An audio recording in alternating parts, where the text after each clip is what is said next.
Bismillahirrahmanirrahim. Astaghfirullahaladzim. Allahumma sholli ala sayyidina Muhammad. Alhamdulillahirabbil alamin. Rabbi shrah li sadri wa yassir li amri wahlul 'uqdatam min lisani yafqahu qawli. Kita lanjutkan pembahasan mengenai bab arak atau yang memabukkan, sambungan dari kemarin.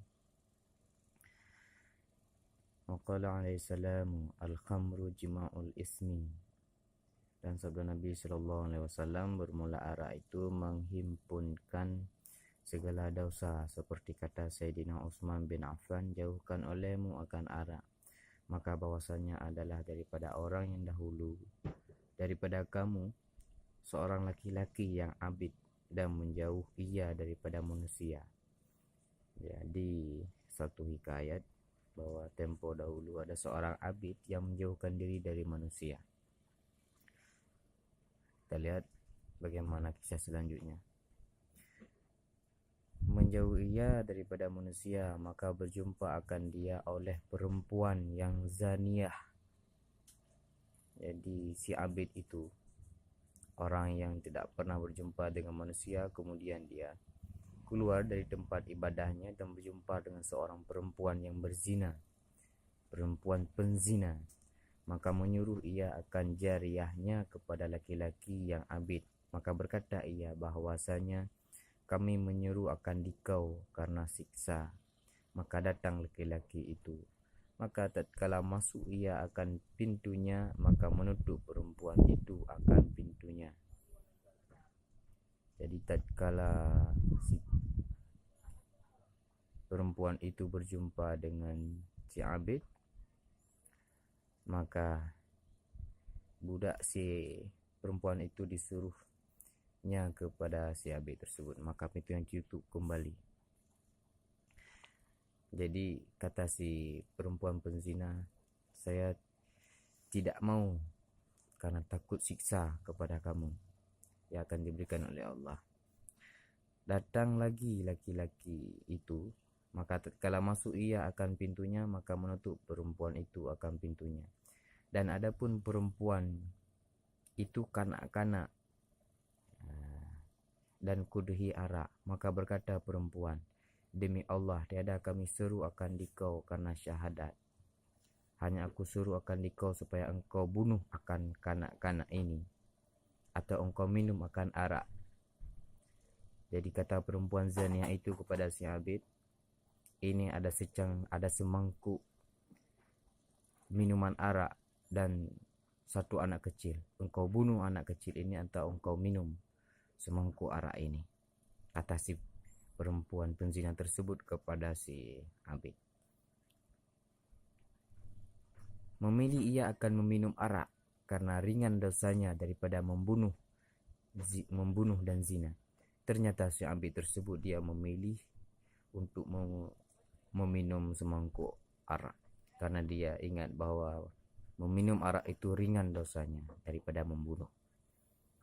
Maka tatkala meminum akan dia, menjima ia akan perempuan dan membunuh ia akan kanak-kanak, menghimpun ia akan 3 dosa.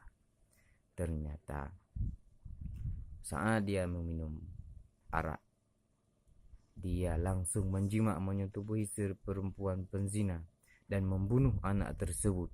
Sehingga saat dia meminum arak, terkumpul 3 perbuatan dosa besar, yaitu berzina, membunuh, dan yaitu meminum arak.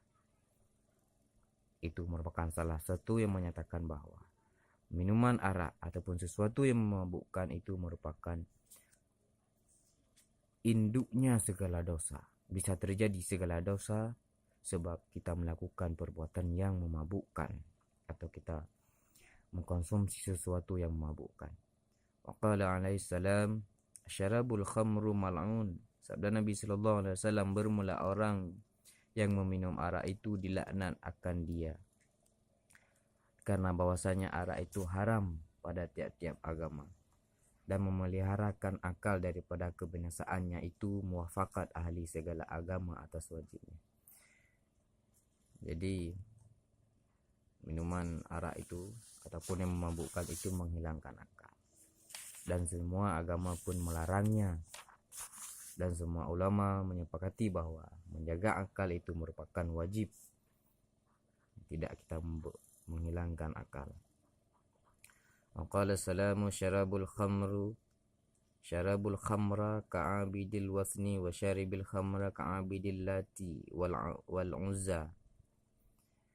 Dan sabda Nabi SAW, orang yang minum arak itu seperti orang menyembah berhala, dan orang minum arak itu seperti orang yang menyembah Latta dan Uzza.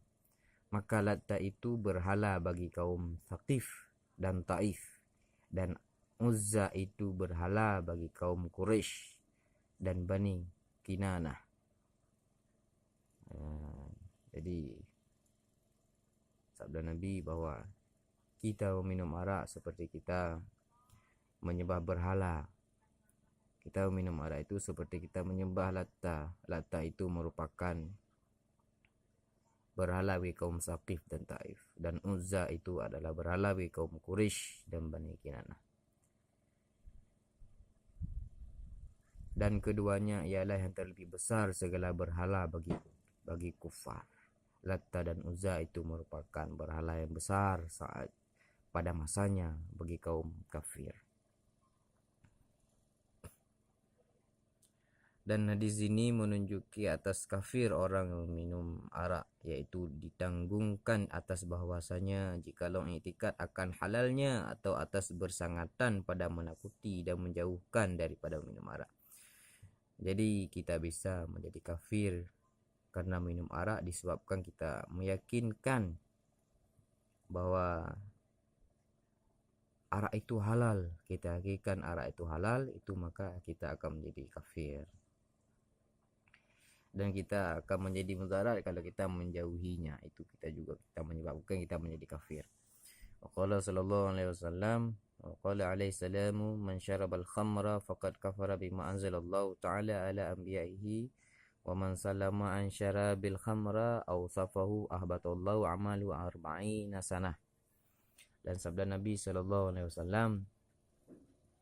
barang siapa meminum arak, maka sungguhnya kafir ia dengan barang yang diturunkan akan dia Allah Ta'ala atas anbiya'nya, yakni daripada segala kitab. Jadi siapa dari kita yang meminum arak, itu kita akan menjadi kafir, karena sudah diturunkan kepada anbiya-anbiya kita bahwa arak itu haram hukumnya kita meminumnya atau yang memabukkan. Dan barang siapa memberi salam atas seorang yang meminum arak atau berjabat tangan akan dia, niscaya meruntuh Allah Ta'ala akan amalnya 40 tahun. Ingatlah baik-baik, bila dari kita berjabat tangan dengan orang yang minum arak, atau pada zaman sekarang dengan orang yang mengonsumsi sabu-sabu atau sejenisnya, itu bisa meruntuhkan amal kita selama 40 tahun. Memberi salam ataupun menjabat tangan, hindari. Jaga baik-baik diri masing-masing. Dan tersebut di dalam Zawajir, sabda Nabi SAW, jangan kamu duduk sama orang yang meminum arak, dan jangan kamu ziarah akan dia jika ia sakit. Jangan kita duduk dengan orang yang meminum arak atau yang mabuk. Dan juga jangan kita mengunjungi apabila ia sakit. Itu anjuran Nabi. Dan jangan kamu hadir akan jenazahnya, dan jangan kita kunjungi jenazahnya saat dia meninggal. Bahwasanya orang minum arak itu datang ia pada hari kiamat, hitam mukanya dan terhulur lidahnya atas dadanya, mengalir air mulutnya, dilewati akan dia oleh tiap-tiap orang yang melihat akan dia.